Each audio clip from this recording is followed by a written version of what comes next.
Assalamualaikum warahmatullahi wabarakatuh. Hai semuanya, kembali lagi dengan saya Novi Wulandari dari jurusan Kesehatan Masyarakat Stika Surya Global Yogyakarta. Di sini saya akan menerangkan tentang perkembangan janin. Stay tuned.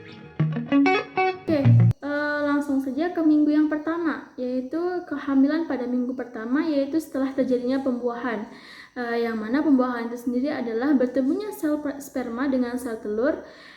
Kemudian akan menjadi suatu jaringan yang terdiri dari 100 sel yang nantinya menjadi cikal bakal janin.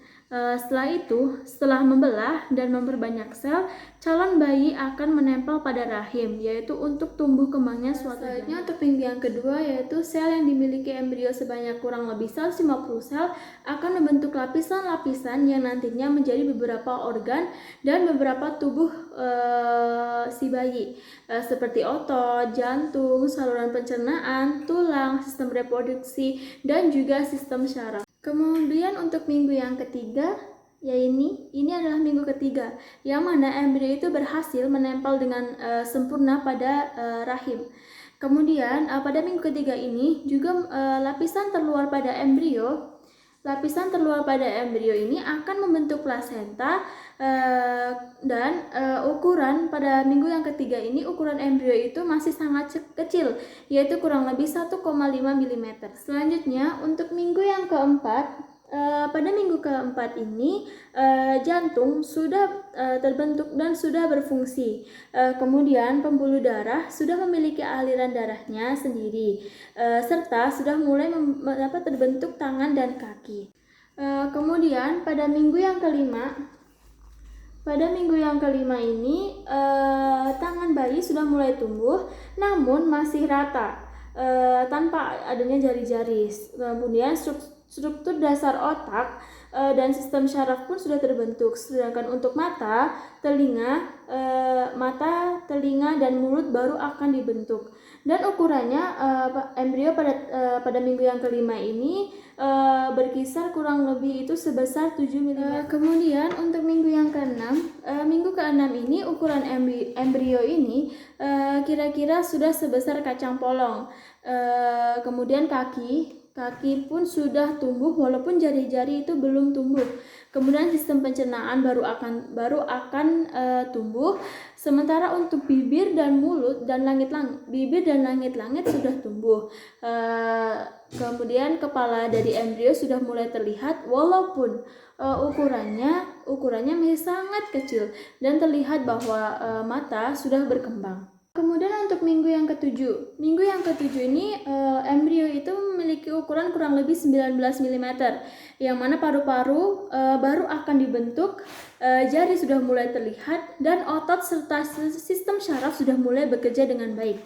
Maka dari itu pada minggu ini embrio sudah bisa menunjukkan refleksi pada ibunya. Jadi pada minggu ketujuh sang ibu sudah bisa merasakan getaran atau gerakan pada si embrio ini, atau cikal bakalnya si bayi. Yang selanjutnya untuk minggu yang ke-8 hingga ke-10, yang mana pada minggu ke-8 ini embrio sudah bisa disebut dengan janin. Karena apa? Karena pada minggu ke-8 ini embrio ini sudah memiliki bentuk dan wajah seperti manusia, sehingga bisa dikatakan dengan janin.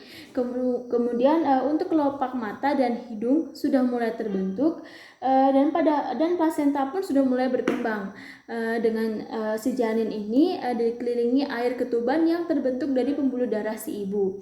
Kemudian untuk minggu yang ke-9, wajah itu akan semakin jelas terbentuk, mata berwarna sesuai dengan pigmen yang ada pada si janin. Kemudian janin sudah mampu membuka mulut, serta pita suara dan kelenjar air liur mulai terbentuk. Dengan ukuran pada minggu ke-9 ini kurang lebih seperti jeruk limau, yaitu berkisar sekitar 5,5 cm. Yang selanjutnya untuk minggu yang ke-10, janin memiliki kepala lebih besar. Kemudian jantung berfungsi dengan sempurna dan berdetak 150 kali per menit. Setelah itu sel tulang pertama kali terbentuk menggantikan tulang rawan. Jadi pada minggu yang ke-10 pun si tulang rawan yang sebelumnya sudah terbentuk pada minggu yang sebelumnya, pada minggu ke-10 itu digantikan dengan tulang yang keras. Begitu. Kemudian untuk minggu yang ke-11 hingga 12, yaitu pada minggu yang ke-11 ini tulang wajah mulai terbentuk, kelopak mata masih tertutup hingga beberapa minggu ke depan. Kemudian kuku sudah mulai terbentuk, bayi sudah mulai menelan dan urin sudah mulai keluar. Selanjutnya untuk minggu yang ke-12 akan terjadi perkembangan dan pematangan pada organ.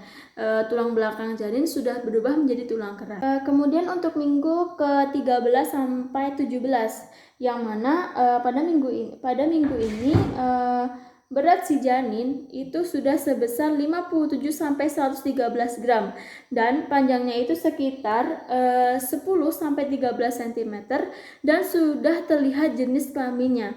Jadi ketika kita ingin melihat jenis kelamin, itu biasanya itu pada minggu ke-13 sampai dengan 17 dengan cara USG. Kemudian pada minggu ini juga akan muncul rambut halus pada kepala. Selanjutnya untuk minggu ke-18 sampai 22, ukuran si janin itu mencapai 25 sampai 28 cm dan untuk beratnya itu kurang lebih 227 sampai 454 gram. Pada tahap ke ini juga janin sudah mulai mendengar dan memberikan respon gerakan. Kemudian kelenjar minyak pun pada minggu ke ini sudah mulai bekerja. Untuk minggu yang ke-23 sampai minggu ke-31, yang mana pankreas janin sudah bekerja dengan efektif dan paru-paru semakin matang. Kemudian bulu mata dan alis sudah terlihat dan janin sudah bisa menghirup. Yang mana jika bayi lahir pada minggu ini, kemungkinan besar akan hidup tetapi ada kelainan yaitu prematur. Untuk minggu ke-32 sampai dengan 36, yang mana gerakan janin ini semakin kuat, warna kulit pada si bayi itu berwarna pink dan sangat halus. Dengan berat badan si janin itu 1,8 sampai dengan 2,3 gram dengan panjang 41 sampai 43 cm. Kemudian untuk yang ke minggu ke-37 sampai 40 itu merupakan minggu terakhir pada kehamilan dengan berat badan 2,7 sampai 3,6 gram dan panjang 46 cm. Dan janin ini siap dilahirkan serta semua organ janin sudah siap. Sekian dari yang dapat saya sampaikan. Bila ada kesalahan kata baik disengaja atau tidak mohon dimaafkan. Wassalamualaikum warahmatullahi wabarakatuh. Thank you for watching.